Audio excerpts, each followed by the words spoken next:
All right, good afternoon, everybody. You're good? Okay.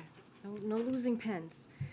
All right, today the COVID-19 public health emergency ends, and I want to take just a moment to talk about the important work that has happened under this administration to prepare the nation for the next phase of our response to COVID-19.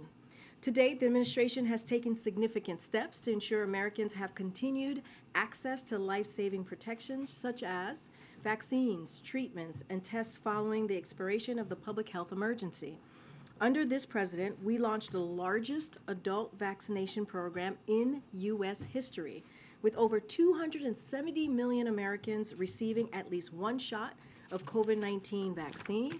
And as you all know, our efforts have not been limited to the United States alone. Our government has been the largest single donor of vaccines, having shared nearly 700 million doses with 117 countries around the world. Since January 20th, 2021, COVID-19 deaths have declined by 95%. New COVID-19 hospitalizations are down nearly 90%, and COVID-19 deaths globally are at their lowest levels. But I want to be clear, this administration takes the threat of future surges or pandemics very seriously, which is why access to vaccine tests and treatments will remain widely available after today, where we're protecting millions of people who are uninsured by providing them with the tools they need to stay protected from COVID-19. Projects like NextGen, run out of HHS, will invest at least $5 billion to accelerate the rapid development of next generation vaccine and treatments. We're working to tackle the effects of long COVID and ensure people who are experiencing it have the help that they need. We're working to stand up the Office of Pandemic Preparedness and Response here at the White House, and we're calling on Congress through the President's budget to invest in our nation's ability to prepare and respond to future threats. So the work won't stop today, but the nation is well prepared to manage the risk of COVID-19 going forward. And the continued availability of vaccinations, tests, and treatments and programs that provide equitable access to these tools has put the nation and the world in a strong position as the public health emergency for COVID-19 ends and we move into the next phase of our response.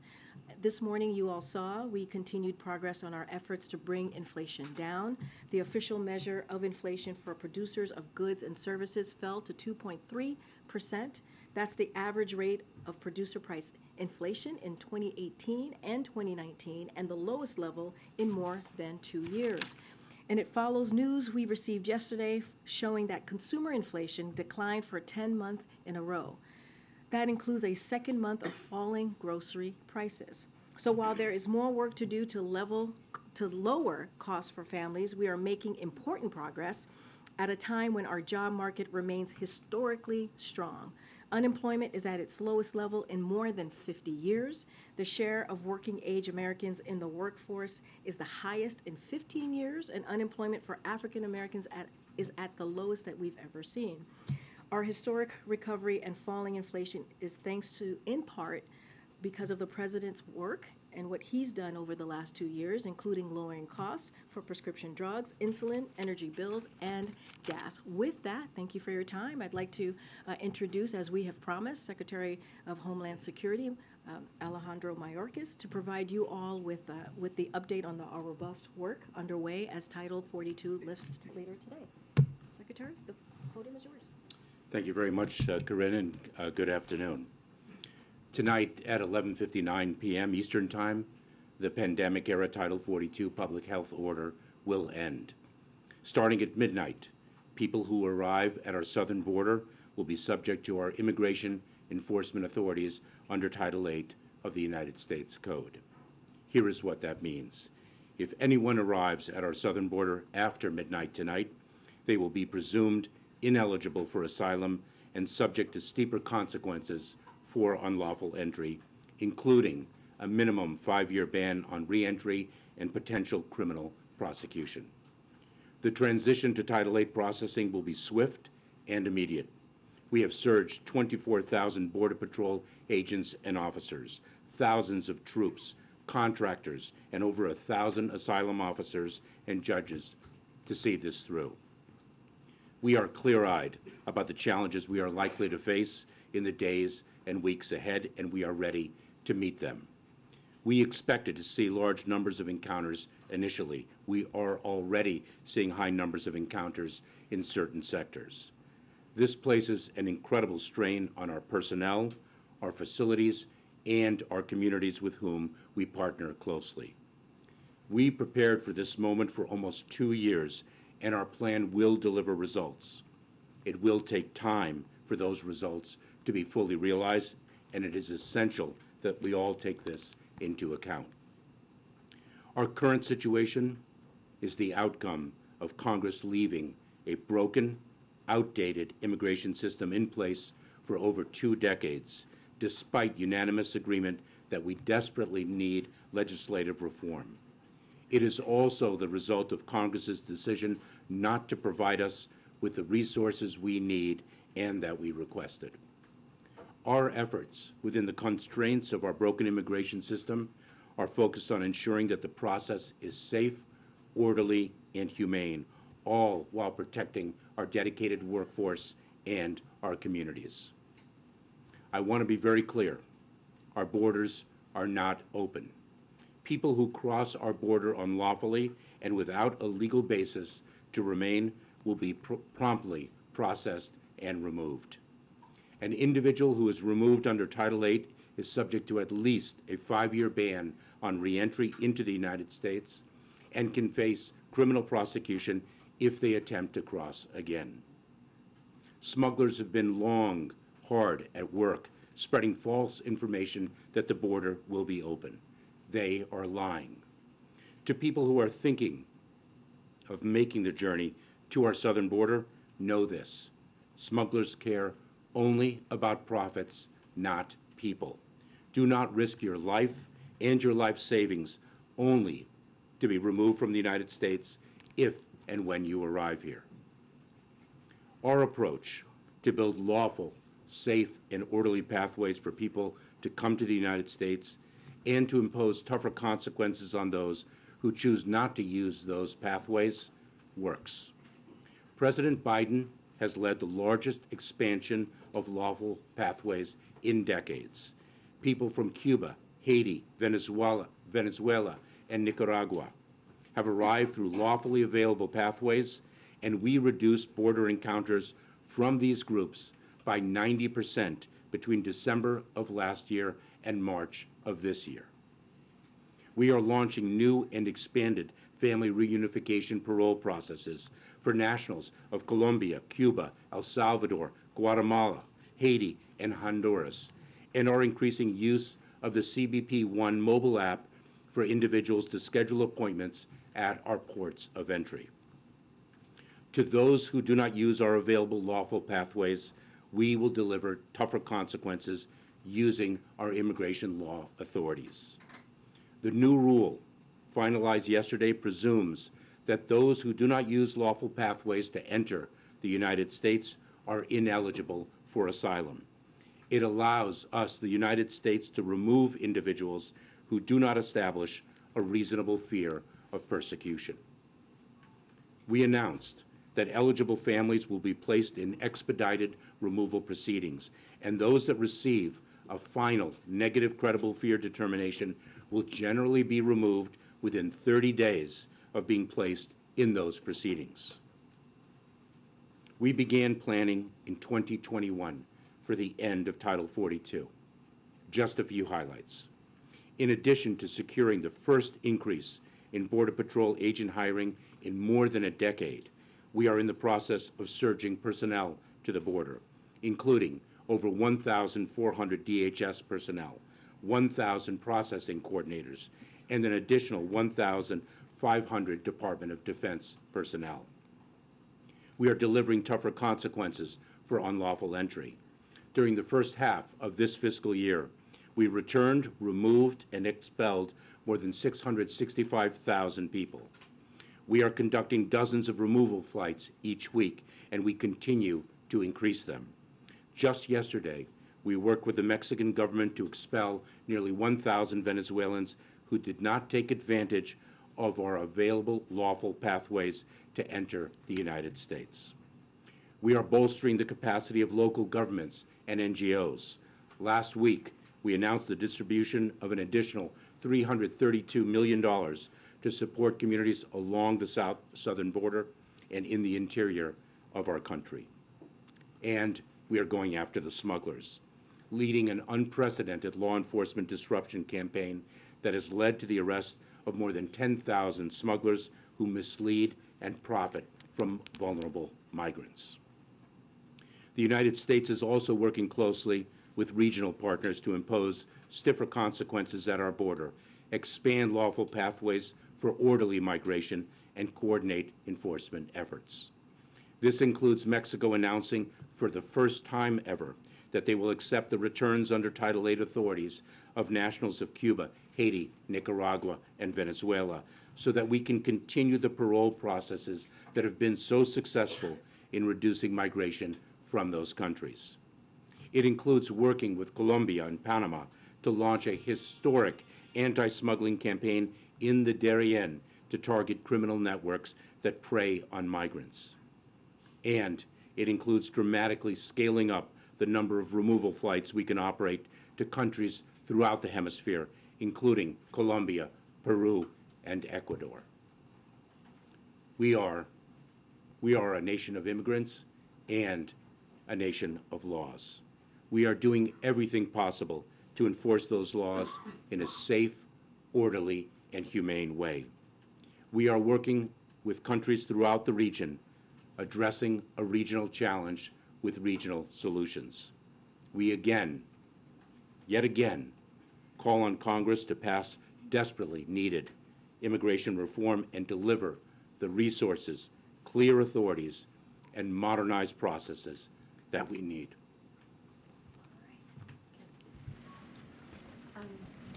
Okay, so just make sure. Hi, I'm Jean-Pierre. How you doing? Good afternoon. I have two questions. One is, how do you decide which nationalities are going to be able to use the legal pathways, for example, with the Venezuelans and the Haitians and Nicaraguans? How did you decide who is allowed to avail themselves of legal pathways and who isn't on that particular track? For the parole programs, yeah. yes. So what we did is we met the need with the parole programs. That was the demographic that was causing us the greatest challenge at our southern border, and we tailored our parole processes accordingly.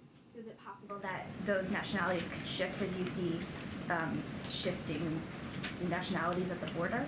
So we have shifted our programs according to the needs that we need to meet. So you'll recall perhaps that in November we developed the parole process for Venezuelans. That was then the most significant challenge. We pivoted in January to not only expand the program for Venezuelans, but also expand it for Cubans, Haitians, and Nicaraguans. So we will meet the moment.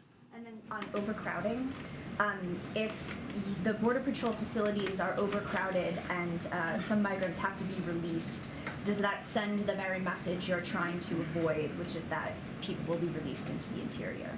So I have to say two things in response. Number one, we cannot overstate the extraordinary talent and heroism of the United States Border Patrol and the personnel of the Department of Homeland Security that are managing through an extraordinary challenge and doing so successfully, number one. Number two, it is very important to understand that the great majority of people will be removed if they do not qualify for relief under the laws of the United States. Thank you very much, Secretary Mayorkas. You talked about all the personnel that you're surging to the border. You didn't mention FEMA personnel, and the mayors and county judges in border towns that we've spoken to say that what they really need is not just FEMA dollars, but FEMA personnel themselves to house and feed these migrants as your department releases them. Why not send FEMA personnel to the border the way you would in any other emergency? Well, the deployment of FEMA personnel is specific to a particular type of emergency, an emergent event. This is an ongoing challenge that, quite frankly, has vexed this country for decades because this country has been unable, Congress has been unable to pass immigration reform that everyone agrees and understands is desperately needed. We are working with an immigration system that was last reformed in the 1990s. Migration has changed dramatically since then, and we need our laws updated. So are you saying that basically your hands are tied and you can't send FEMA personnel even if you wanted to? No, I'm not saying that at all. And as a matter of fact, our FEMA personnel are coordinating with local communities and cities across the country to provide them with the information they need. And FEMA is going to be playing a pivotal role in our shelter and services program that is poised to distribute $363 million to cities and communities in need of funding.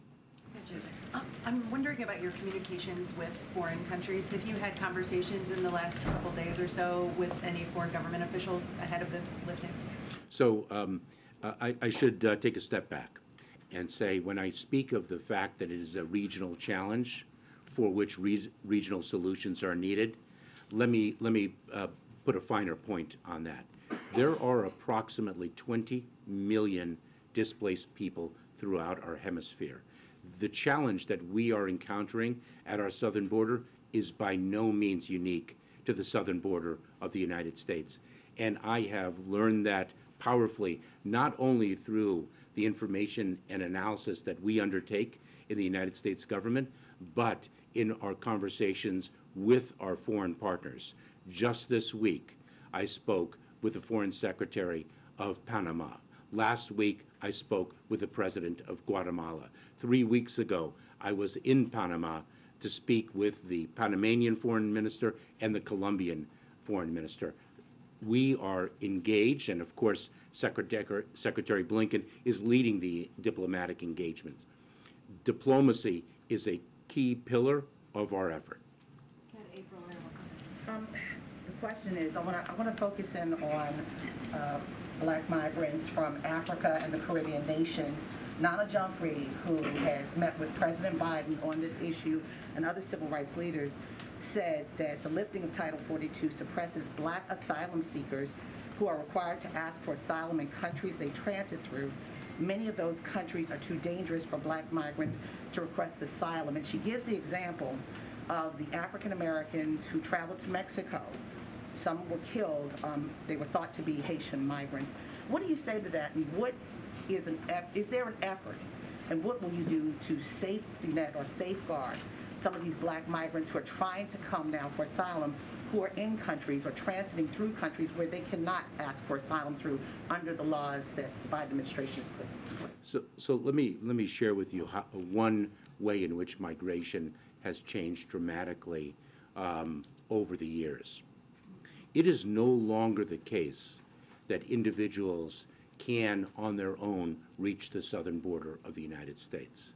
They have to place their lives and their life savings in the hands of ruthless smugglers that exploit them, and ruthlessly do so.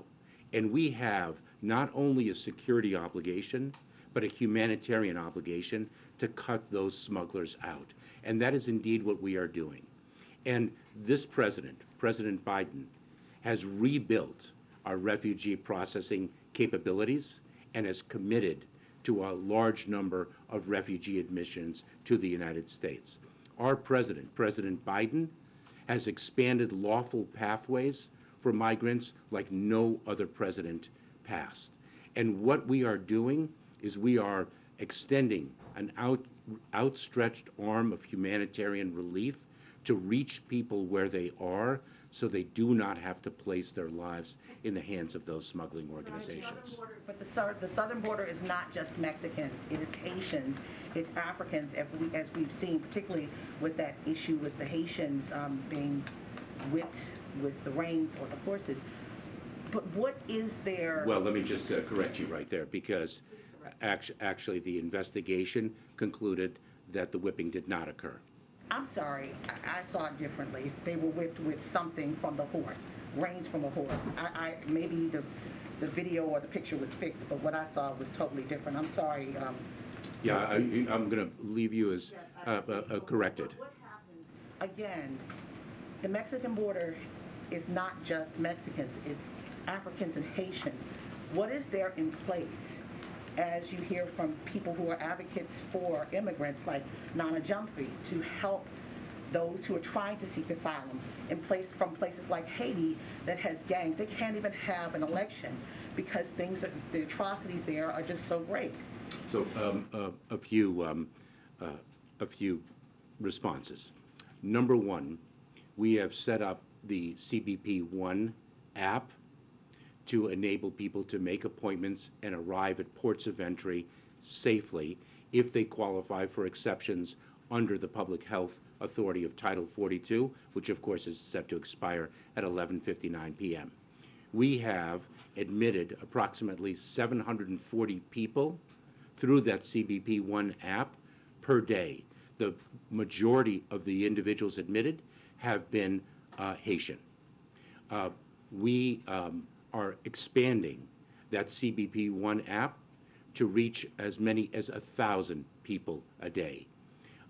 And we are setting up regional processing centers throughout the region, working very closely with countries to the south, working with Colombia and others, and we expect to set up as many as 100 or more of those processing centers that will be open to people of all nationalities to obtain humanitarian relief. Mr. Secretary, thanks for being here. The President said this week that the situation on the southern border is going to be chaotic for a while. Given the fact that you've had nearly 2 years to prepare for this moment, how can chaos be the expectation? Well, I have said for months and months that the challenge at the border is and is going to be very difficult.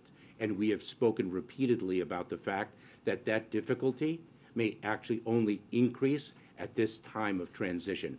It is going to take a period of time for our approach to actually gain traction and show results.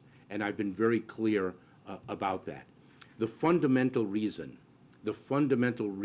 why we have a challenge at our border, and we've had this challenge many a time before, is because we are working within the constraints of a fundamentally broken immigration system, and we also are operating on resources that are far less than those that we need and that we've requested. Some of the measures that you have been talking about to put in place to mitigate this surge, some of those aren't even in place yet. It wasn't until 2 weeks ago that you announced these plans to open these regional processing centers. As far as I'm aware, they're not open yet.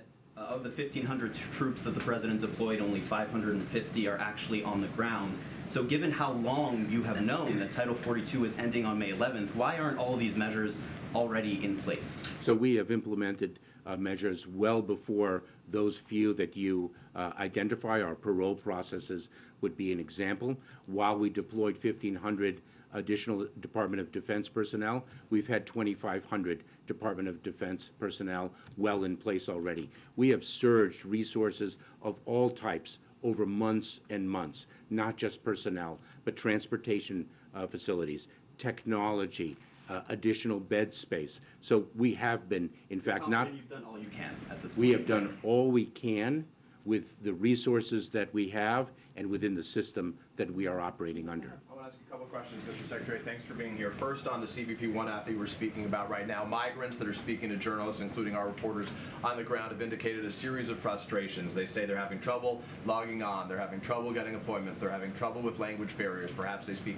indigenous languages or others, and they're seeing technical glitches right now. So what specifically is being done to fix that right now, and does that app provide false hope to these migrants coming that will only lead to future frustration and surges like we saw from Venezuelans only a matter of months ago? So we have seen a tremendous acceptance of the CBP One app. We are utilizing it very effectively. As I referenced earlier in response to the reporter's prior question, that 740 people per day are reaching our port of entry. Those, by the way, are not individuals who've only made appointments, but actually a fraction of the people who have made appointments using the CBP One app. It has proven successful. We have identified glitches, and we've done so not unilaterally, exclusively, but also by speaking with individuals who have used the app, by speaking with migrants here in the United States who have reached the United States, as well as actually going into Mexico and meeting with migrants to understand the challenges, if I may. So we have addressed the challenges of which we are aware. The greatest challenge with respect to the CBP One app is not a technological challenge, but rather the fact that we have many more migrants than we have the capacity to make appointments for. The greatest level of frustration is actually being able to make the appointment, not the utility of the CBP One app itself. That is, again, another example of a broken immigration system. If I can follow up on a foreign policy question, though, very broadly, just quickly. The U.S. has sanctions right now on a series of foreign nations, on Cuba, on Venezuela, on Nicaragua. So does the Biden administration's foreign policy make this situation worse? So I'm going to leave that to our foreign policy specialist, but I will say this: the predicate of those principles are separate and apart from the immigration challenge that we're confronting. Terry, and we're going to try and get around. Terry, go ahead, and then I'm going to go back. Given the time you say this is going to take, and based on what you're seeing now at the southern border and beyond in Mexico, I wonder if you could offer some details, paint a picture. What should Americans in those border communities and beyond expect in the coming days and weeks? What's this going to look like for them? We could see very crowded, as we are now, we could see very crowded Border Patrol facilities. I cannot overstate the strain on our personnel and our facilities. But we know how to manage through such strain, as difficult as it will be. I have tremendous confidence and pride in our personnel. Let me share with you an example of how we managed through a very difficult situation. In El Paso, Texas, we saw individuals on the street.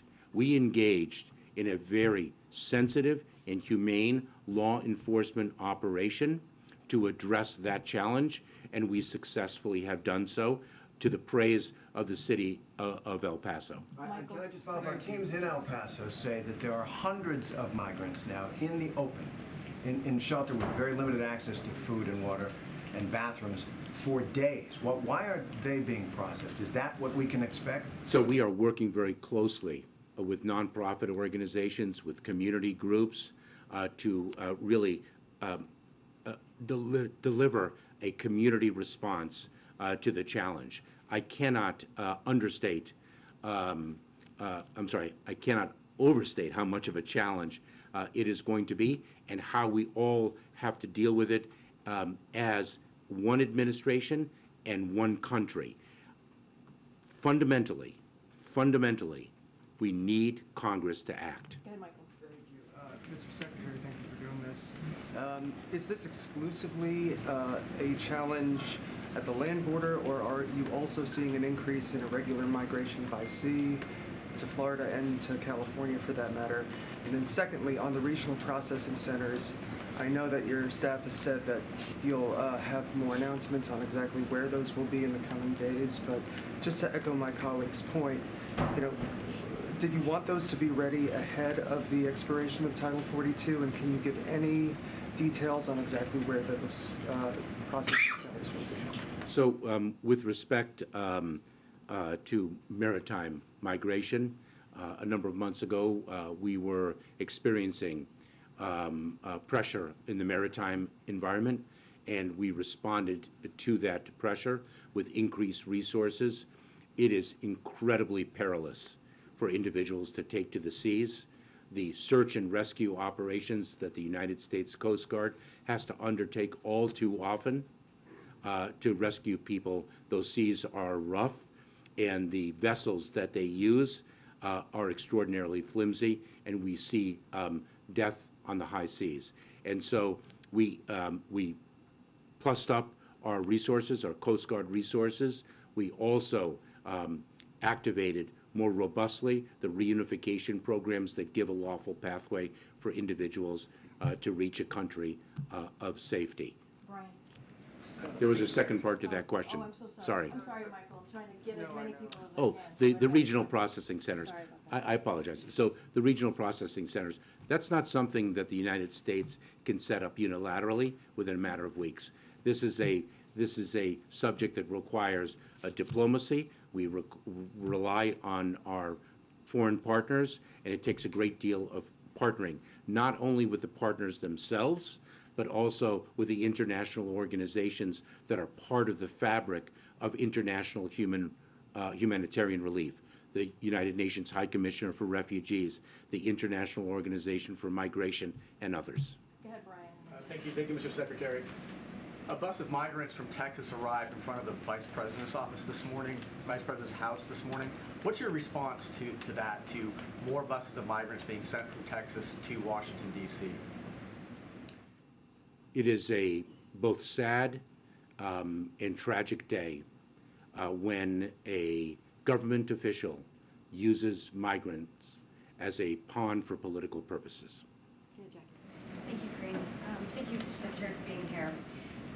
On the memo that the U.S. Border Patrol chief sent to sector chiefs last night allowing for parole releases if overcrowding becomes an issue, that's not Title VIII like you said would happen. I mean, these migrants don't get an alien registration number that would be used to track them. They don't get a court date. They're instead asked to self-report to ICE within 60 days. You said at the beginning that you've prepared for this moment for almost 2 years. So why is part of that plan an honor system? Oh, it is not an honor system. What we do is we use the resources that we have to meet the challenges that we confront. This is a tool that has been used in the past.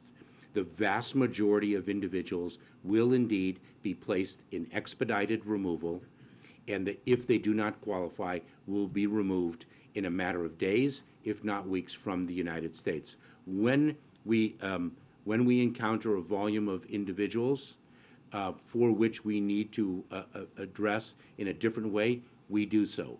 If those individuals do not honor their commitment to surrender to an Immigration and Customs Enforcement officer to be able to be placed in enforcement proceedings, they are a subject of our apprehension efforts. You said that it would be a fraction of migrants that this happens with. How many is a fraction when you've had almost 6 million illegal crossings under this administration?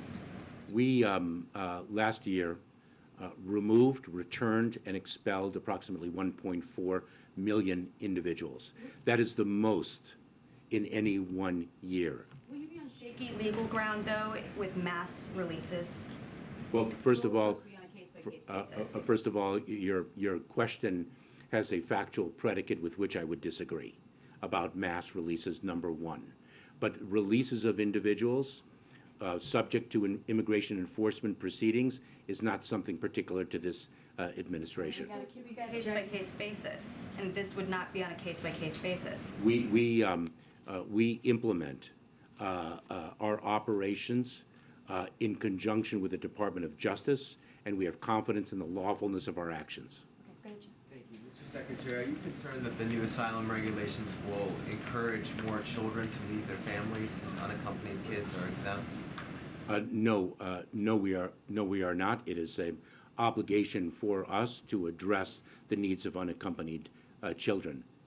So we do not have that concern, and what we are driving to, what we are fundamentally driving to, is to build lawful pathways so people do not have to make those difficult decisions, and they don't have to take the dangerous journey in the first place. And we are expanding lawful pathways to an unprecedented degree under the President's leadership. Mr. Secretary, just one more. What is your assessment of Mexico's enforcement of the border? We are working very closely with the government of Mexico. The President has spoken with the President of Mexico as recently as earlier this week. They have corresponded last week, and Mexico is taking very important enforcement measures that we greatly appreciate and that were taken in coordination with us.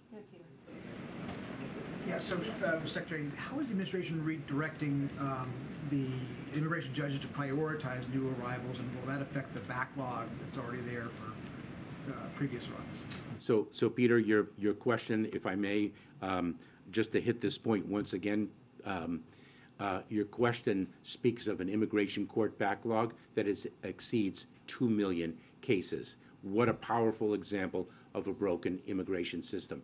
Not only are we surging asylum officers, about 1,000 asylum officers to conduct credible fear screenings in the context of expedited removal, but the Department of Justice is surging immigration judges alongside us.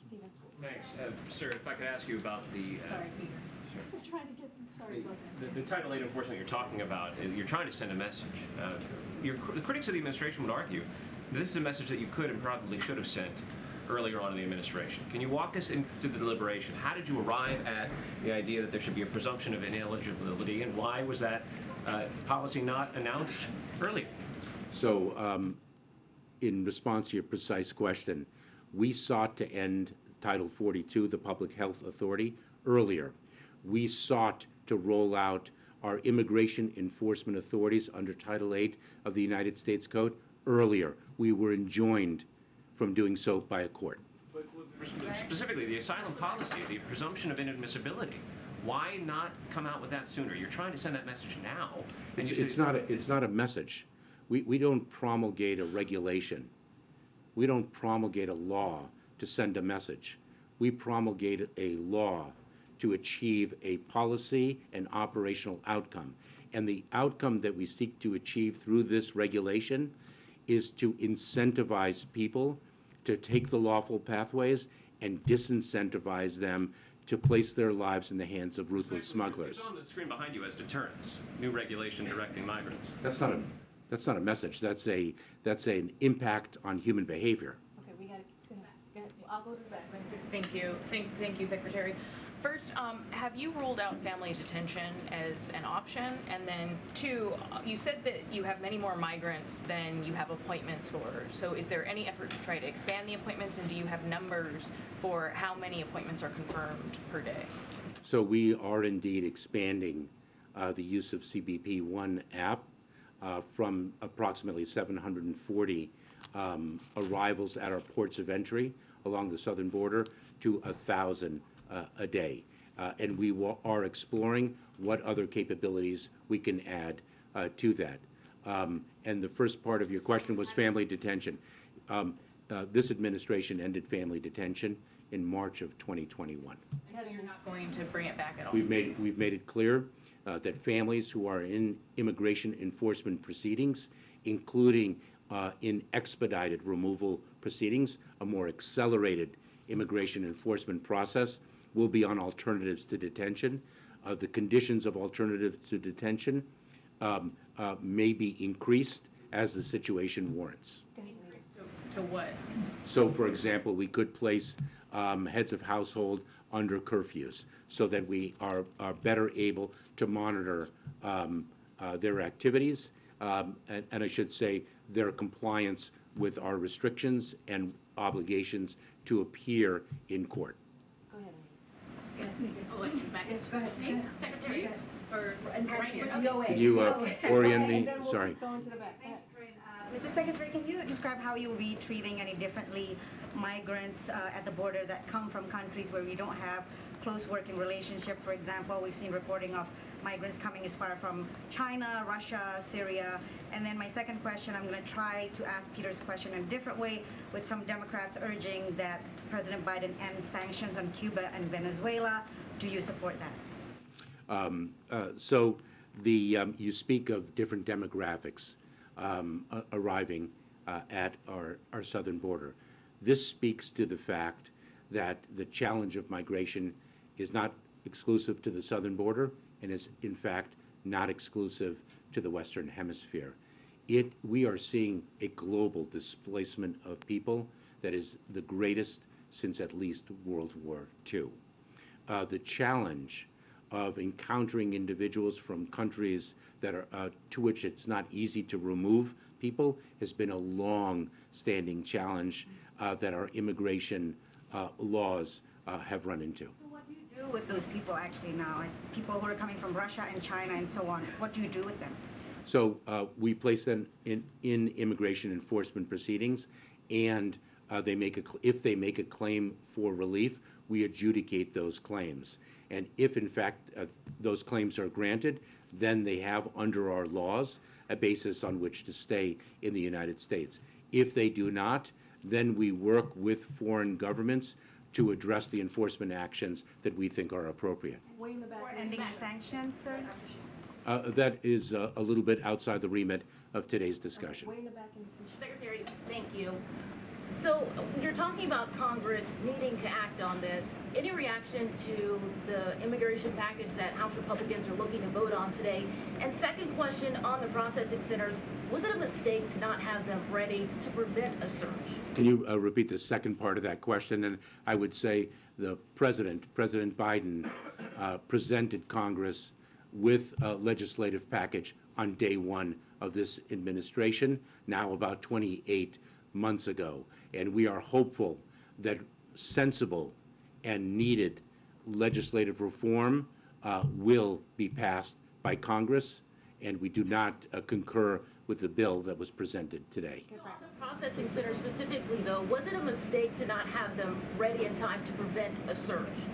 As I have said, the development of those processing centers is a complex undertaking that requires the work of our foreign partners, international organizations, and the like, and we've moved very swiftly. Thank you, Karine. Thank you, Secretary.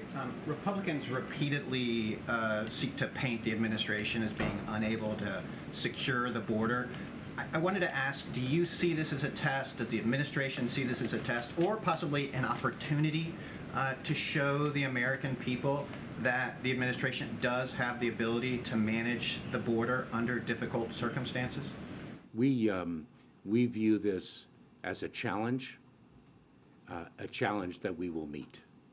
May I also ask, in regards to the overcrowding and some of these difficult conditions, how long are we talking that this chaoticness will be? Are we talking weeks, months, years before things take traction and you get more of a handle on it? We are working as hard as we can to make sure that that time it takes is as little as possible. Let me say an additional thing in response to your first question. This is a challenge, and we're going to meet this challenge. We're going to meet it within a broken immigration system while adhering to our values. Mr. Secretary. Last year, there were some estimates from DHS officials putting the highest level of migrants coming across the border each day at about 18,000 if Title 42 is revoked. Is that still the estimate, or do you have a clearer number of what you're anticipating? So let me clarify the number that to which you refer. Those weren't predictions. It is our responsibility in the Department of Homeland Security and across the administration to plan for different scenarios. That's what we do. And so what we developed was, in fact, different scenarios to which we plan. And so we have done so, and we continue to do so. And then, you've talked about this being a challenging transition period, but how long do you expect a potential surge to last? Are we talking weeks, months, longer?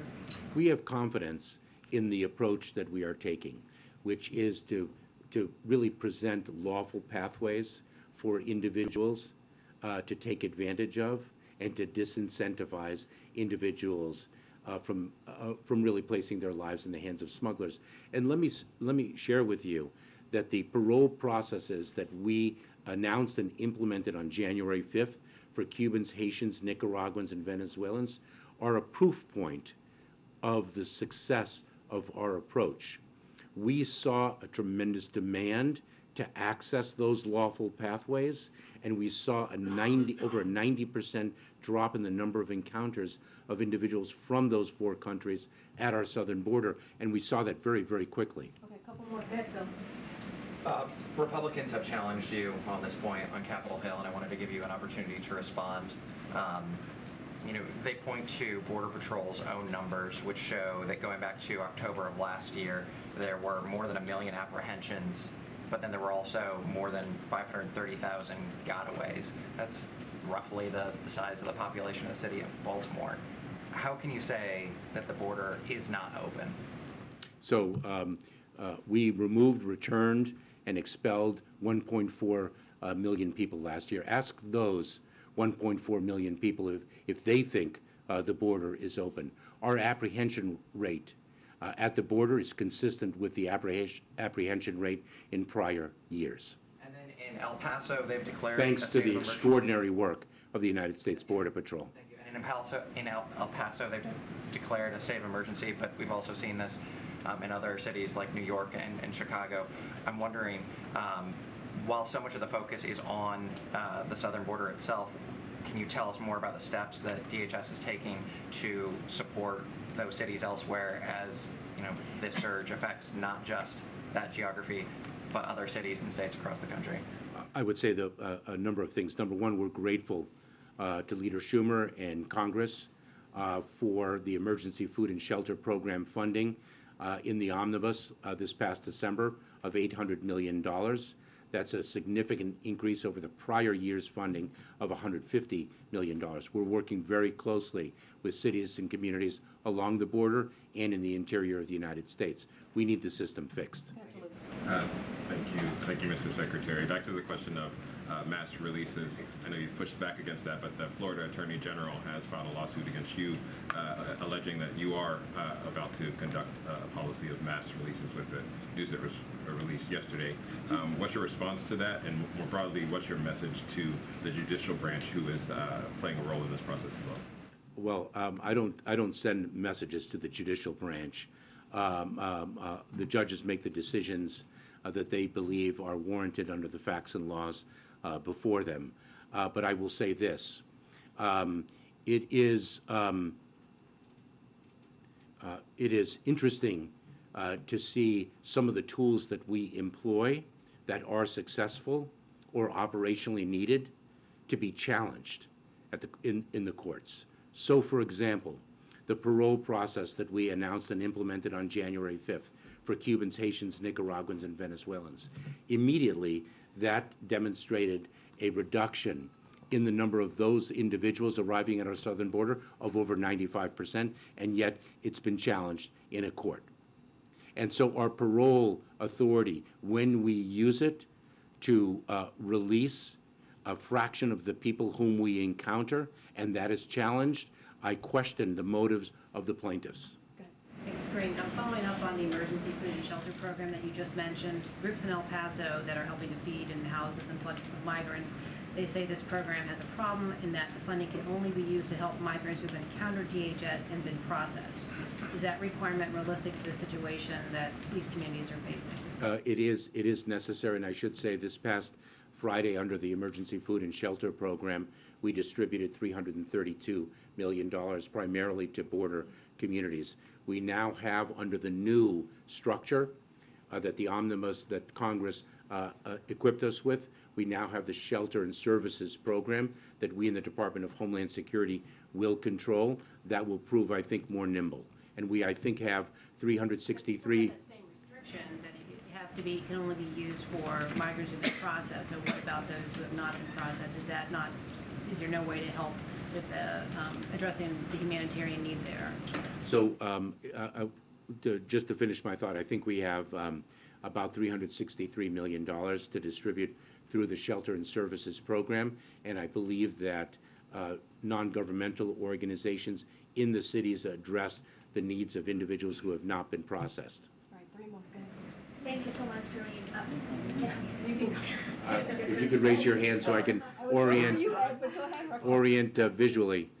Oh, yeah, thank you. Karine, Mr. Secretary. So they were saying here that Republicans have changed the administration on the border, but at the same time, some Democrats are saying that President Biden broke his promise of having a more humane immigration system, and that he's finishing Trump's job. So I ask you, how is it more humane to expel people and penalize them, people who are fleeing violence, poverty? You were just saying that the number of deportation was the highest last year of any year. So let me just, the words have legal significance. So an expulsion is what happens under the Public Health Authority of Title 42. We sought to end the application of Title 42 some time ago. This administration stands markedly different than the prior administration.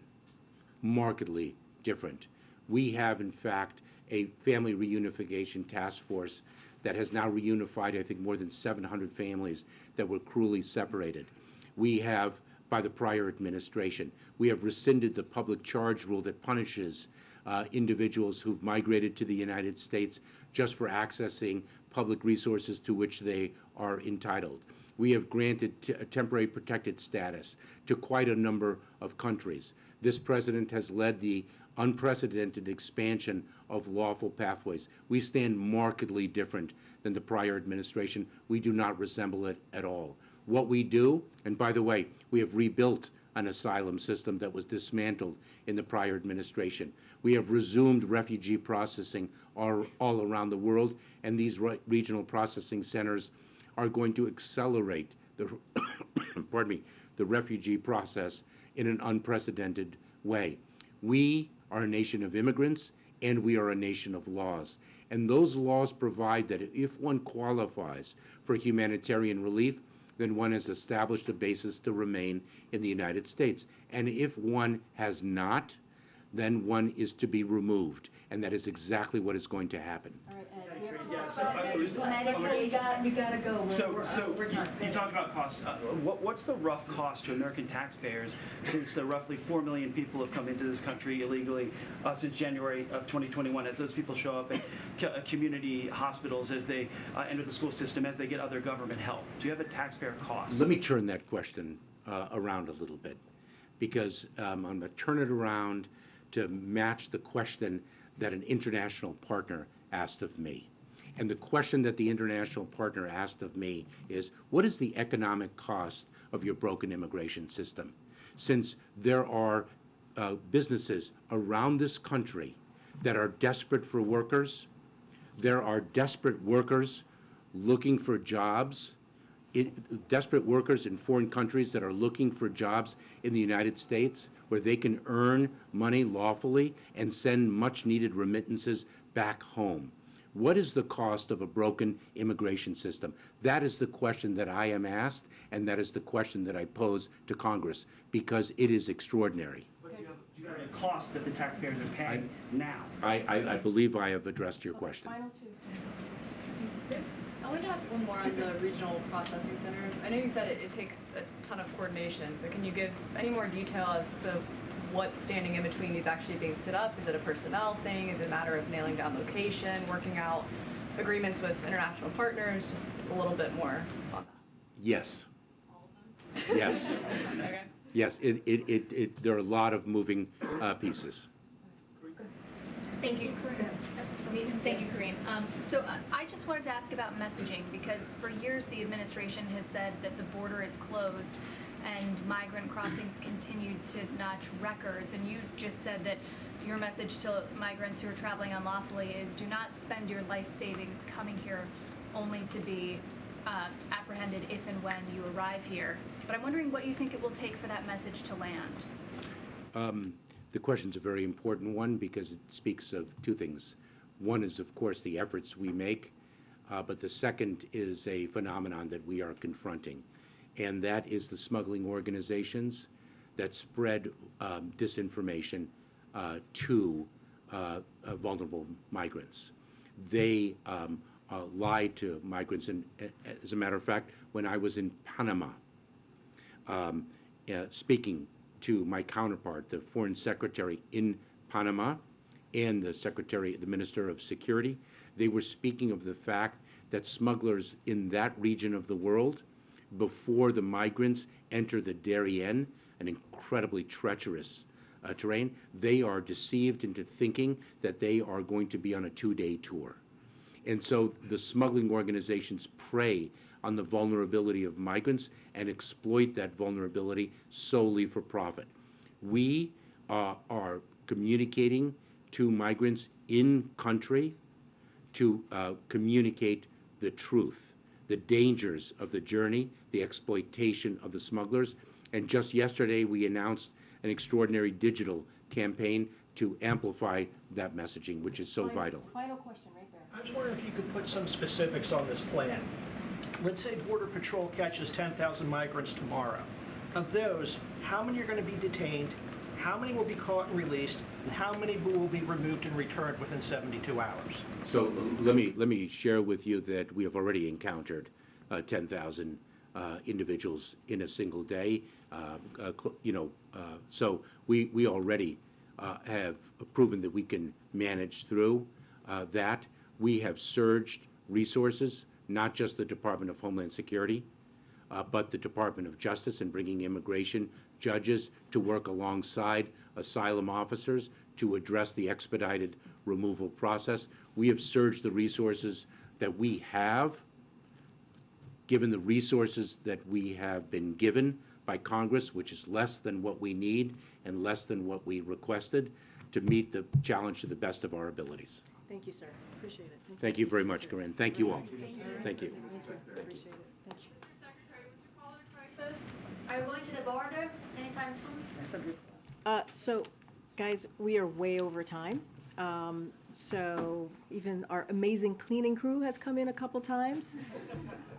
So I can take a couple of questions, but we really have to wrap up. We've been going for almost, I think, about an hour, if not close. Okay. Yeah. It has to be somebody I haven't called on yet. Wait, the way in the back, right there. Thank you so much. New Hampshire's Michael Delaney was not among the stalled nominees the Judiciary Committee voted on today with Senator Dianne Feinstein back in Washington. Does President Biden still support him among apparent concerns from some Democrats? And what is the White House doing to get him over the finish line? So look, we take our nominees very seriously. The president clearly puts forth nominees that he believes are ready and equipped for the job. And so, of course, we're always going to be make sure that we do everything that we can, having conversations with the senators and their staff to try to move our nominees through. So we are committed for certain. You had another question in there. And then you mentioned Senator Feinstein. We're glad to see her back. As you know, she is a longtime friend of the president, and he's been wishing her a speedy recovery, and it's glad to see her back in the Senate. And I'll leave that there. I'm trying to figure out who. Go ahead. Has the president reached out to Senator Manchin after he said he'll vote against the EPA nominees, or what's the plan to get these nominees through if not? So look, I don't have anything more to say than what I shared yesterday on Senator Manchin's comments. Look, Senator Manchin is a friend. We've been able to do really historic, move forward some historic pieces of legislation with Senator Manchin, including the Inflation Reduction Act and other bipartisan infrastructure bills and law now and other pieces of legislation. So we are going to continue to have conversations with them. We're going to continue to have a good relationship. I just don't have anything more than what I shared yesterday. Go ahead, Ariel. Thank you so much. Can you update us on the talks about the debt ceiling? And related to this, Donald Trump yesterday said that Republicans should actually trigger a default if they don't get spending cuts. Does that make a default more likely? So look, I would remind you all what he said in 2019. And first, I got to be super, super careful. Let me just say that first. We respect the rule of law. He is we know, presidential candidate. But what I will say more broadly and focus on what he said in 2019, how, paraphrasing here, how defaulting is not something that we should be doing. And so the question is, what has changed? What has changed now from 2019 to today? Look, we've been very clear that Congress needs to do their job. They must do their job. It's their constitutional duty to get this done. We've done it 3 times under the last administration. We've done it 78 times since 1960. But also, like I said, I want to be very careful because he is a presidential candidate. But I can speak to 2019 and his comments about the importance of making sure that we do not default and we're not a deadbeat nation. Okay, let me see. Go ahead, Merrick. I haven't called. Thank you. Thank you, Karine. I have another question on the situation at the southern border. So even ahead of the chaos of this week, morale amongst Border Patrol agents is low. They've been through a lot with the ongoing surge of people coming across the border. And according to the acting deputy commissioner of the CBP, 36 agents died by suicide in the last 3 years alone. So what is President Biden doing to show America's frontline police that he hears them and that he cares about the unprecedented issues they're facing? And so, look, our hearts go out to those families. of those law enforcement members who, as you just stated, took their lives. So look, Secretary Mayorkas spoke to this. He actually lifted up the CBP and said the work that they're doing is truly tremendous. This is why the president has taken this so seriously, making sure that we have troops that go down to the border so that they can give some relief to the CBP, the patrol, the law enforcement, and be able so that they can be able to do their jobs, right? And so that's why we put forth.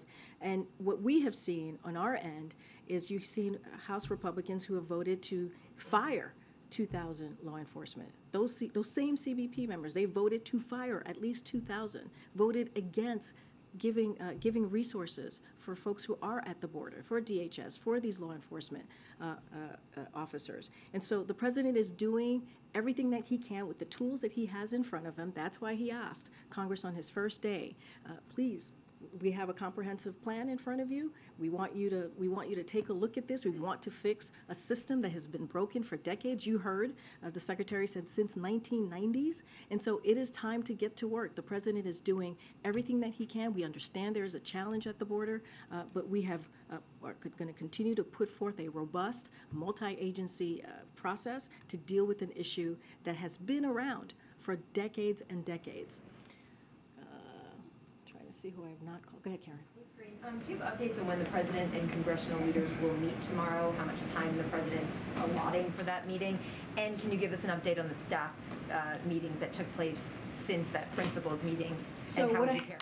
Absolutely. So I don't have any updates for you yet for tomorrow. As you know, the president asked the four leaders, the congressional leaders, to come together again tomorrow to follow up on a conversation that they had just a couple of days ago. As you know, we don't read out private conversations, and we certainly don't negotiate in public, but I can confirm, as you all have been reporting, that the staff met yesterday to follow up on the conversation, to talk about congressional leaders, to the four congressional leaders and how they saw moving forward on budget and spending. That's regular order. That is something that has been done year after year to talk about appropriations. And so the staff are meeting again today, and don't have anything further beyond that, but certainly we will share once we have a time and more information and logistics to share on tomorrow's meeting. Just one quick one. On the visit of the Spanish president tomorrow, is there a 2-and-2 press conference that's been added for that? I don't have a press conference to read out to you. As you know, the president's very much looking forward to speaking with the leader. I just don't have anything more to share. I'm sure NSC will be holding some sort of background call, more information to share with all of you. Okay, I'm going to take one more. Go ahead, Courtney. I'm just trying to call, guys. I'm trying to call on people that I have not called on today. So go ahead, Courtney. You started at the top talking about the end of the COVID emergency. Have you, at this point, or has the president put in place a plan for the White House pandemic team? I know you don't have a pandemic preparedness office up yet. Dr. Jha hasn't said if he's leaving, but I know his team is unwinding. Dr. Walensky's leaving.